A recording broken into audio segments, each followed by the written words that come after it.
in Bolivia in the 1997 final. Trucco, Peña, Castillo, Sánchez, Marcos Sandy, Luis Cristaldo, Baldivieso, who had some important goals in this tournament, Soria, Sánchez, that's Platini, Sánchez, and of course Marco Etcheverry and Jaime Moreno, who have done so well and did so well in Major League Soccer. Brazil, Taffarel, 101 caps between the posts for Brazil. Cafú, Gonçalves, Aldair, Roberto Carlos, Dunga, Flavio, Conceição, Denilson, Leonardo, Ronaldo, Edmundo, and of course led in this match by Mauro Zagallo.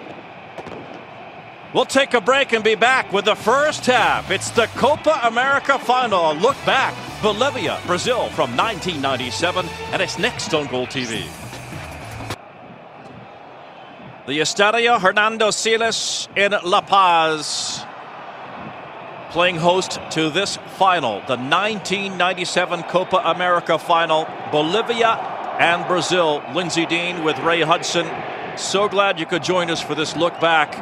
And Ray, I know you had the opportunity to speak with Marco Etcheverry recently about this match and his recollections. Well, he had some wonderful memories, obviously. And at first he says, you know, and I think back, there's a lot of heartbreak because of the way this game did end up. But the day for Marco Etcheverry was probably the pinnacle of his great career. Marco Antonio Etcheverry, El Diablo, was magnificent, as the green shirts were in this game, and really gives Brazil all that they can handle. It'll be a joy to watch this game develop and expand on itself, because this game, as you said, Lindsay, played in La Paz at this massive altitude, caused all sorts of problems for the brilliant yellow shirts, who were big favourites to come into this game.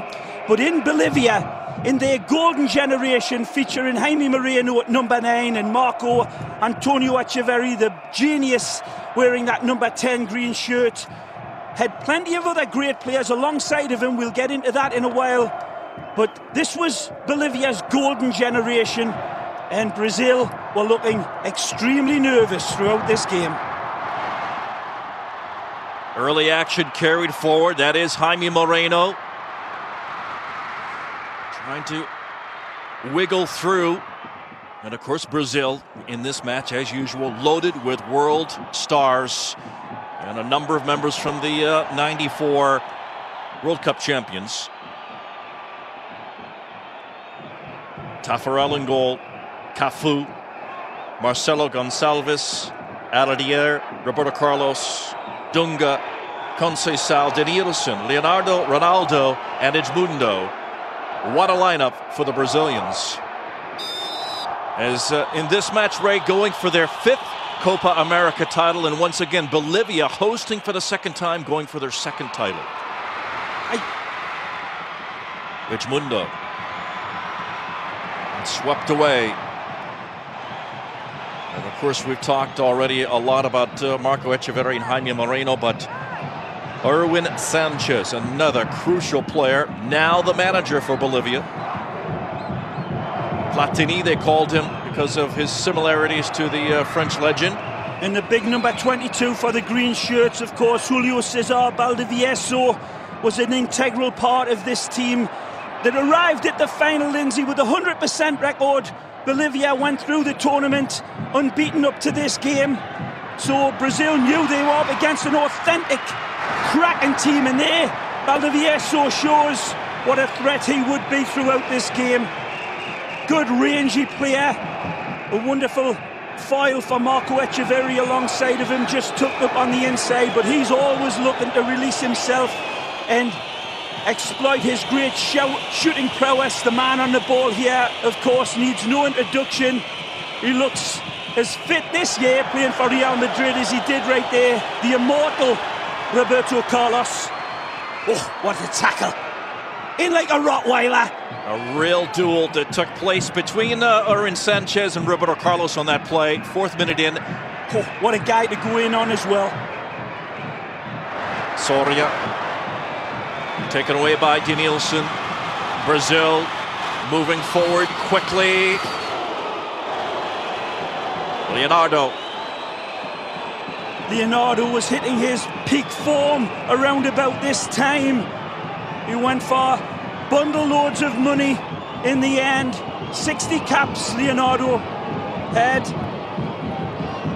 Remember, of course, his vicious elbow to Tab Ramos. There's a great look at El Diablo, that classic haircut of Marco.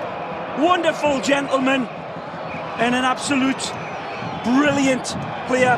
The best footballer MLS has ever seen so far. That is S.Castillo who gets taken down. Uruguayan man in the middle, Jorge Nueves. Carlos Velasquez, Uruguayan, and the third linesman, or the second assistant linesman, I should say, Javier Campos of Chile in this match.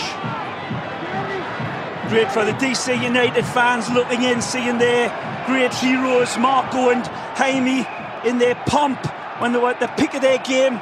Barely looks like Jaime. Look at a young boy that played for Middlesbrough for a couple of seasons and met his wife over there in the Northeast, brought her back to settle down in the United States. It's funny, when I used to coach Jaime at DC United, used to hear him, he still has that Northeastern accent. Beautifully done at midfield that time by Soria. Brazil knew coming into this game as well, Lindsay, that the early going was going to be treacherous. Lovely touch by Marco here to find Jaime. Cuts it back. But they knew they were going to face a torrent against Bolivia, but also Brazil knew in the early going, playing at this incredible altitude, which causes every team all sorts of problems, that in the early going it was the best chance for them to grab the lead and try to hold on to it, because they knew they would be gasping for air, literally, as this game wore down. Gonçalves down, one of several Flamengo players for Brazil in this match, as you got a good look there at Zagallo. And you mentioned, Ray Hudson, the altitude. The stadium over 3,600 meters above sea level. And I don't have the conversion table in front of me, but that's has to be well over 2 miles above sea level. Those Bolivian fans. They've seen some historic wins over both Brazil and the mighty Argentina in the past in La Paz.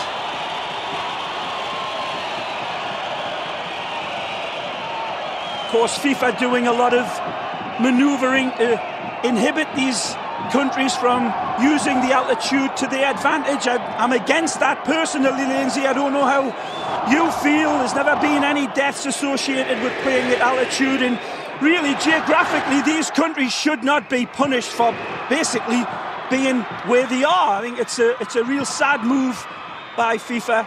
Well, I totally agree with you, and again, you take away the home field advantage. This is Etcheverry here in the 8th minute. Great speed, lovely touch this by Jaime. Erwin Sanchez, and it's blocked by Roberto Carlos, so the pressure again by the home side. Bolivia evident there. Etcheverry. Oh, look out. Ronaldo.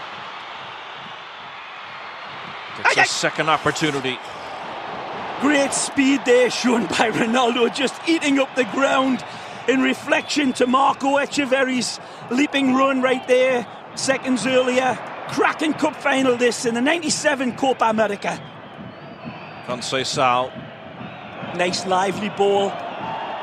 Perfect afternoon. This stadium packed to the gills, willing their heroes on. They sense that this is their moment. They've won the Copa America before, of course, Bolivia. Back in '63, the first time they hosted the tournament.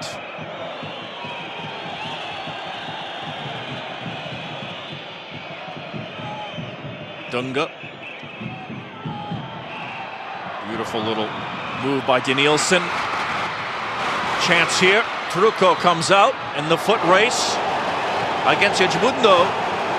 That's a fine play that was by Carlos Trucco.